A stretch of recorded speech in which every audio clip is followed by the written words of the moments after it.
বাঙালি খানায় সবাইকে স্বাগত জানাই। আপনারা তো অনেকভাবে পালং শাকের ঘন্ট রান্না করে খেয়েছেন। একবার আমার মতন করে সহজ পদ্ধতিতে আপনিও শিখে নিতে পারবেন ছোট ছোট টিপস সহ। রান্নাটি করব কিন্তু মশলা ছাড়া। খেতে এতটাই সুস্বাদু হবে, আপনি একবার রান্না করলে বারবার রান্না করবেন। তবে আমার বাড়িতে কিভাবে পালং শাকের ঘন্ট রান্না করা হলো, চলুন সেটা একবার দেখে নেওয়া যাক ভিডিওর মাধ্যমে। এখানে আমি বেশ কিছুটা পালং শাক ছোট ছোট টুকরো করে কেটে নিয়েছি। তবে আপনারা আপনাদের পছন্দ মতন পালং শাকগুলো কেটে নিতে পারেন। তবে কাটার আগে 5 থেকে 6 বার পরিষ্কার জল দিয়ে ধুয়ে নিতে হবে। তারপরে জল ঝরিয়ে ছোট ছোট টুকরো করে কেটে নিতে হবে। এই পর্যায়ে বেশ কিছুটা ফুলকপির ডাঁটা পরিষ্কার করে কেটে সেদ্ধ করে নিয়েছি। সেদ্ধর সময় সামান্য একটু নুন দিয়ে আমি একটা হুইসেল দিয়ে নিয়েছি প্রেসার কুকারে। একটা কড়াইতে বেশ কিছুটা সর্ষের তেল অ্যাড করব। ফোড়নে রেখেছি 5 ফোড়ন, একটা শুকনো লঙ্কা। ফোড়ন থেকে সুগন্ধ বেরোলে একটা বেগুন ছোট ছোট টুকরো করে কেটে নিয়েছি, নুন হলুদ লাগিয়ে রেখেছি। এই পর্যায়ে আমি সম্পূর্ণ বেগুনটা বেশ ভালো করে ভেজে নেব।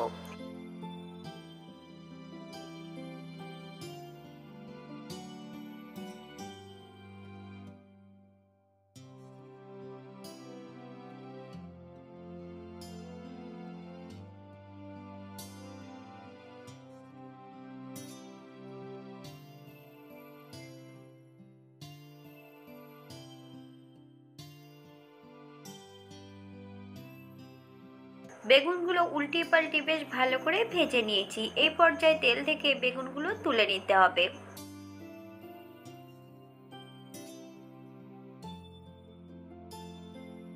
প্রথমে অ্যাড করব সেদ্ধ করা ফুলকপির ডাঁটাগুলো।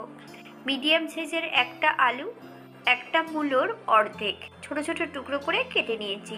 বেশ 7 থেকে 8 মিনিটের মতন ভালো করে ভেজে নিতে হবে।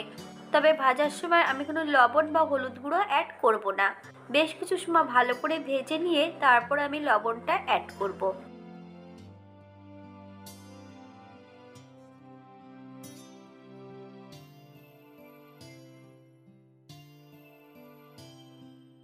বাঙালি রান্না ঘরোয়া উপকরণ দিয়ে। আপনাদের যদি রান্নাগুলো পছন্দ হয় তাহলে চ্যানেলটি সাবস্ক্রাইব করে দিয়ে পাশে থাকবেন। পাশে থাকা বেলটি বাজিয়ে দিবেন, নইলে নিত্য নতুন রান্নার নোটিফিকেশন পাবেন না।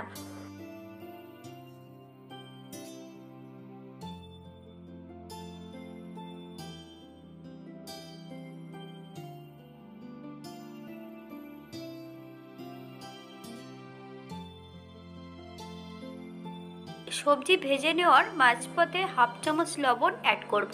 আপনারা স্বাদ অনুসারে লবণটা অ্যাড করবেন। হাফ চামচ হলুদ গুঁড়ো, 2টো কাঁচা লঙ্কা। বেশ আরও 2-4 মিনিট ভালো করে ভেজে নিতে হবে। তবে আমি রান্নাটি করছি মিডিয়াম আঁচে।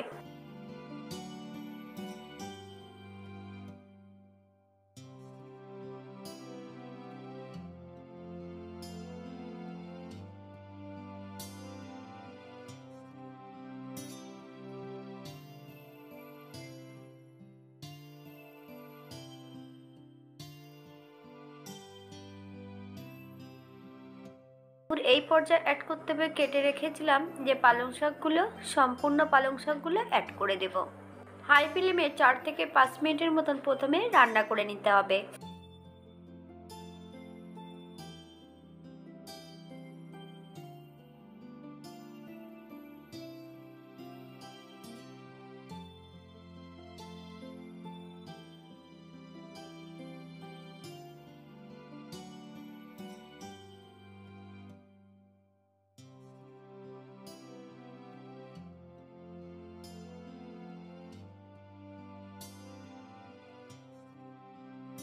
এই পর্যায়ে আমি 7 থেকে 8 মিনিটের জন্য ঢাকা দিয়ে দেব মিডিয়াম আঁচে, যাতে সবজি ও শাকগুলো সেদ্ধ হয়ে যায়।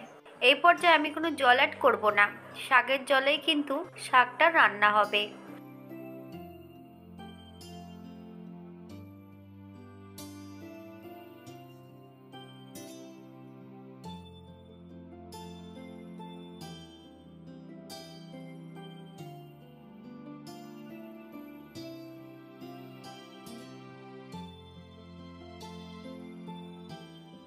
রান্নার মাঝপথে অ্যাড করব 2 চামচ চিনি। আপনারা যদি পছন্দ করেন তাহলে পরিমাণে বাড়িয়ে দিতে পারেন। তবে নিরামিষ তরকারিতে একটু মিষ্টি হলে খেতে কিন্তু বেশি সুস্বাদু হয়।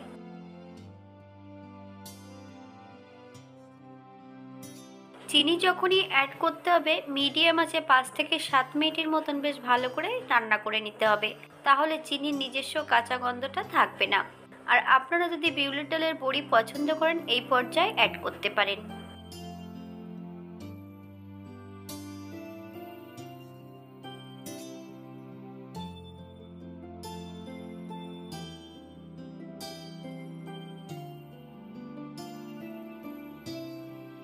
এই পর্যায়ে ভেজে রাখা সম্পূর্ণ বেগুনগুলো অ্যাড করতে হবে। আরও 4 থেকে 5 মিনিটের মতন মিডিয়াম আঁচে রান্না করে নেব।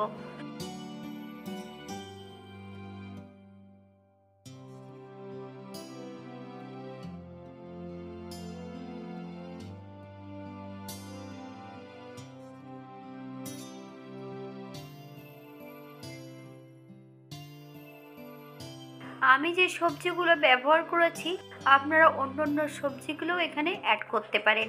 যারা পেঁয়াজ রসুন পছন্দ করেন তারা অবশ্যই অ্যাড করতে পারেন। গ্যাসের ফ্লেমটা অফ করে দিয়ে 5 মিনিটের জন্য স্ট্যান্ডিং টাইম দেব। এটা দেখতে যেমন ভারী সুন্দর হয়েছে, এটা গরম ভাতে, রুটি, পরোটা সবকিছুর সঙ্গে অসম্ভব ভালো লাগবে। আপনারা বাড়িতে একবার একই পদ্ধতিতে বানিয়ে নেবেন। এখানে কোনো বাটা মশলা বা গুঁড়ো মশলা ব্যবহার করিনি। আপনারা যদি পছন্দ করেন সেটাও আপনারা অ্যাড করতে পারেন।